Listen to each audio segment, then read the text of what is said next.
عليكم ورحمة الله تعالى وبركاته. مرحبا بكم عندي، مرحبا بكم في قناتي. اليوم جيت وجبت معايا الجديد. اليوم غنشارك معكم الكرومب معمر بالروز بالشرموله. تبعوا معايا الفيديو من الاول حتى الاخير باش تشوفوا الطريقه والمقادير المضبوطه. هنايا غناخذوا الكرومب قطع هكا كبارين، نقسموه على 4 اولا ناخذوا كل طرف بوحدو كيف ما انا بديت في الاول، كل طرف بوحدو. هنايا كناخذوا نديروهم يغلاو في الماء طايب غير شويه، يعني ما كاملاش حتى 3 دقائق ما كاملاش، وكنبداو كنهزو طرف بطرف. ما تخليوهش يطيب بزاف، غادي يبدا يتقطع لكم ملي تكونوا طيبوا فيه، غادي يكون ملي تبداو تلويو فيه غيتقطع. من الاحسن انه يسخن. كيف ما كتشوفوا هو الماء كيبدا كيغلي صافي، وكنبدا نحيد طريف بطريف، ها هو حتى اللون ديالو كيبدا يتبدل. انا غنكمل الكميه ونرجع معكم. هنا من بعد ما كملت الورق ديال الكرومب خليته ينشف يتسقطر، وقطعت البصله كيف ما كتشوفوا هنا 2 البصلات اولا 3 على حساب الكميه اللي عندكم. غناخذ كاسرون ندير فيها الزيت واحد نص كاس صغير، وناخذ معاه 2 المعالق ديال الزبده الا كانت بلديه كتكون احسن، كتعطي واحد النكهه اللي هي زوينه. غنخليوه حتى يذوب هاد الزيت هذا والزبده، ومن بعد غادي نضيف ليه البصله اللي قطعتها كيف ما كتشوفوا هنا قطع صغيره بلا ما نحكوها. غتجي دايبه بزاف، حنا بغينا الشرموله تجينا شويه، يعني ما تجيش تجي دايبه بزاف. هنا غنضيف هاد البصله ونخليها غير يبدا، يعني ما نخليوهاش تحمر بزاف، غير يبدا تبدا تهبط يتبدل شويه اللون ديالها صافي. وكنضيف ليها المكونات الاخرين.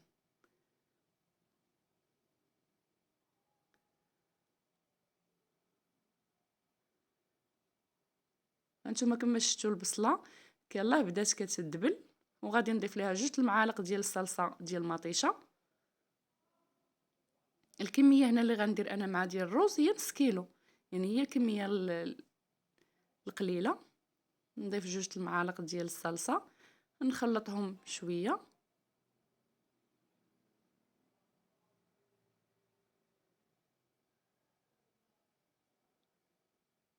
وغادي ناخذ مطيشه عاديه 4 الحبات، حتى نص كيلو ديال المطيشه، نطحنها، نضيف لها شويه الماء باش تجينا سهله في الطحين، وغادي نضيفها لهاد لاصوص هادي.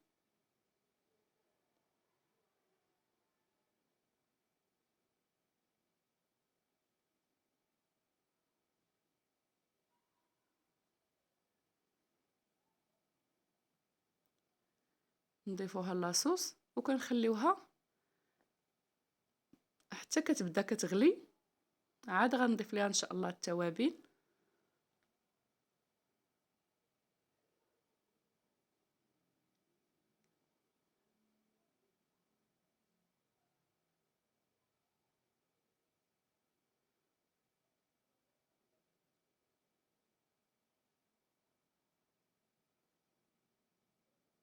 صافي غنخليها كيف ما قلت لكم تبدا تغلي، وغنضيف ليها التوابل اللي عندي انا. التوابل هنا غنقسمهم لجوج المرات.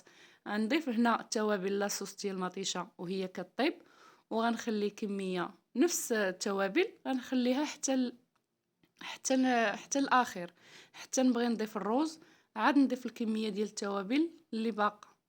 التوابل اللي غنخدم بهم هنايا هو معلقه ديال الكمون، ومعلقه ديال القزبر يابس مطحونه. الكمون والقزبر كيعطيو واحد النكهه زوينه. من الاحسن انني ما تكتروش بزاف ديال التوابل، يعني الخرقوم ودوك التوابل الاخرين، يعني ما كاينلاش. هاد التوابل هادو كيخليو النكهه ديال هاد لاصوص هاد الشرموله هادي كتجي باينه وكتجي عاطيه اللذه ديالها. غنضيف شويه الملح حتى هو على حساب الذوق، وغنضيف شويه ديال الابزار كيبقى اختياري على حساب الناس اللي كيبغوا الحار. يمكن لنا نضيفوا غير الهريسه الحاره الا كانت متوفره عندكم كتكون احسن. الناس اللي يعني ما كيبغوا لا حار لا والو ما يضيفوا لا ابزار لا هريسه لا حتى شي حاجه. نضيف شويه الملح،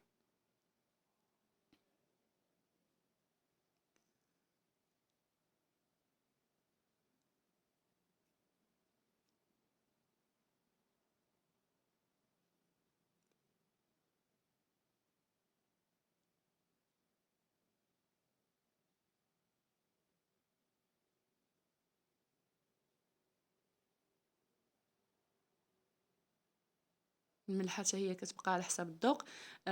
الملحة خاصنا نديرو القياس اللي باش ما تجيناش مالحه بزاف. هاد الوجبه هادي الا كانت مالحه بزاف ما كتجيش عاطيه في البنه، خاصنا تجينا شويه ناقصه. غنضيف هنا شويه ديال الملح، وباقي غنضيف شويه الملح في الاخير. كنخلط هاد المكونات هادو وغنخليها تشحر مزيان.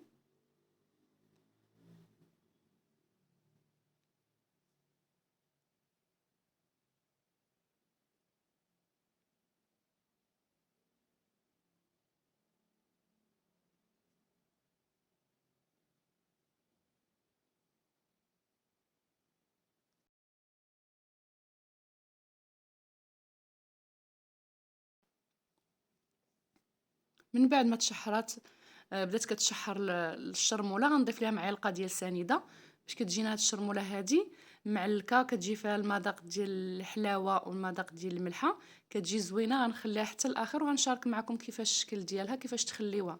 هنايا غادي ندوز الورق، يعني الربيع مقطع. عندي هنا الربيع، انا قطعت شويه الربيع وشويه المعدنوس وغادي نضيف ليهم هنا كيف ما كتشوفوا الورق ديال البسباس اولا الشبت. هنا عندي هو الربيع والقزبر، القزبر والمعدنوس مقطعين، غنضيف ليهم الورق ديال البسباس حتى هو غنقطعو، غنضيفو ليهم القطع اللي كتكون صغيره.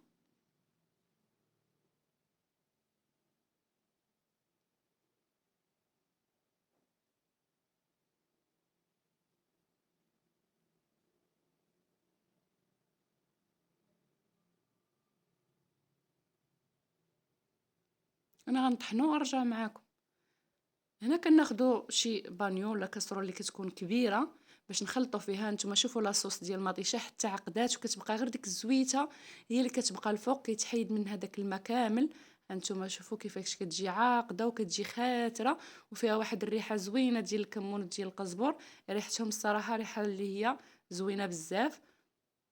خاص ضروري لاصوص ديال المطيشه تكون بحال هكا، تكون عاقده وخاتره وما يبقاش فيها هذاك الماء. هنا ضفت هاد الكميه كامله. غنضيف الروز هذا الروز الرقيق، الروز الحبيبات ماشي الطويل وماشي الصفر. ما نغسلو ماشي نرقدوه في الماء حتى يتهرس، غير نغسلوه نصفيه نضيفوه يعني نضيفوه لاصوص ديال المطيشه. هنا الربيع المقطع كيف ما كتشوفوا هنايا حتى هو غنضيفو.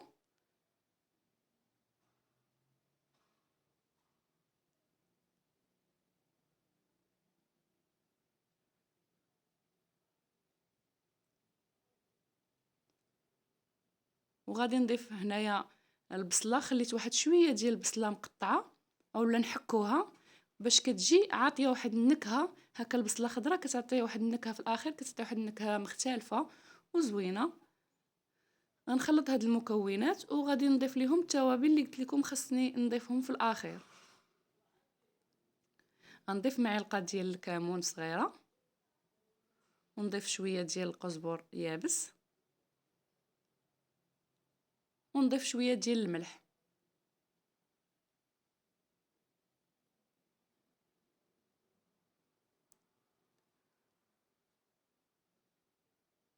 والملح راه نتوما كتذوقوا، يعني كتاخذوا واحد شويه من هاد لاصوص هادي كتذوقوا شويه، الا كان ناقص بزاف كتضيفوا كميه وفيره. كان متوسط كتضيفوا شويه ديال الملح. باقي الروز غادي يطيب وغادي يحتاج الملح.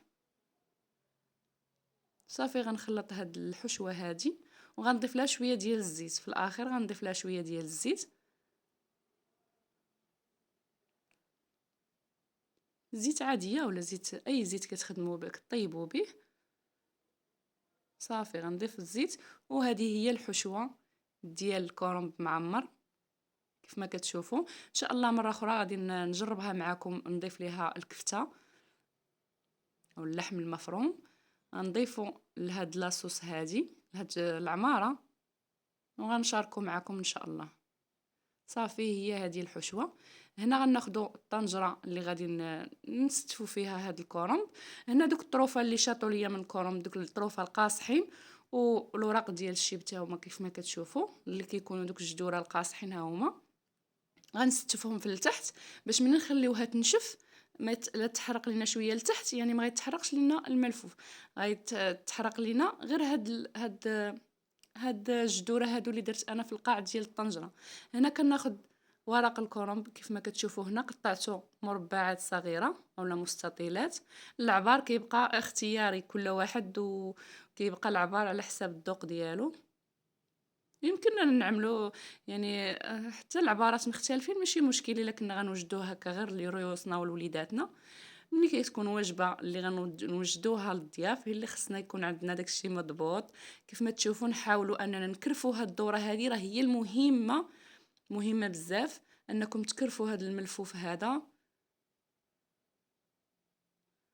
وغنعمر انا كاع هاد الورق ديال الكرنب اللي انا مقطعاه كامل، ونستفو في الطنجره كيبقى حتى هي تستاف اختياري.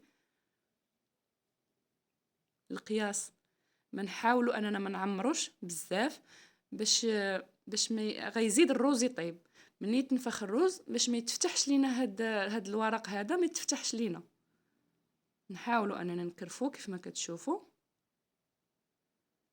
ها هو الشكل ديالها.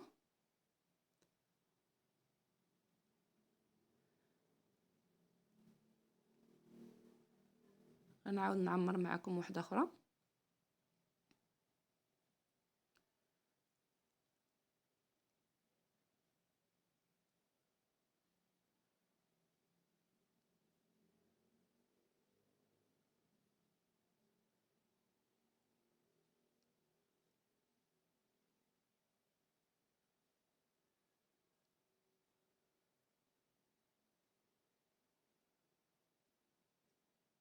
صافي انا غنكمل الكميه كامله ونرجع معكم.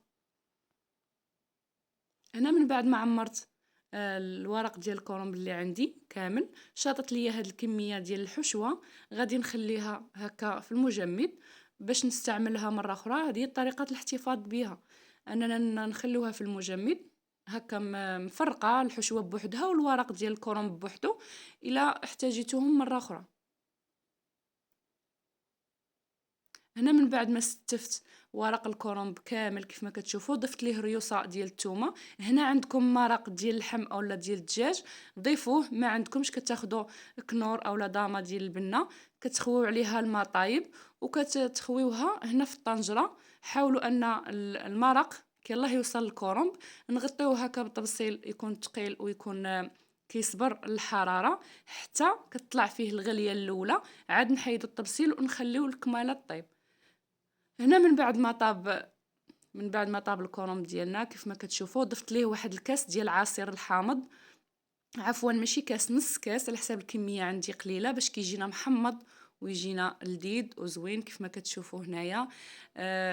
الصراحه وصفه وجبه اللي هي زوينه ولذيذه بزاف، جات لذيذه محمضه زوينه. كنتمنى انكم تجربوها، وان شاء الله غنجربها معكم مره اخرى باللحم المفروم او الكفته باش نشوفوا حتى هو البنه ديالها، وكل وجبه والبنه ديالها كيفاش كتجي. هانتوما شوفوا هذا هو الملفوف، هما كيجيو عاقدين وكيجيو زوينين وكيجيو لذاذ. كنتمنى الوصفه ديال اليوم تكون نالت الاعجاب ديالكم وتجربوها حتى نتوما وتنجح معكم وتجيكم زوينه ولذيذه بالصحه والراحه. الفيديو الى عجبكم بطبيعه الحال ديروا لايك الفيديو، اشتركوا في القناه الناس اللي باقيين ما مشتركينش معايا، وفعلوا الجرس باش يبقى يوصلكم دائما الجديد ديالي. وشكرا على المتابعه.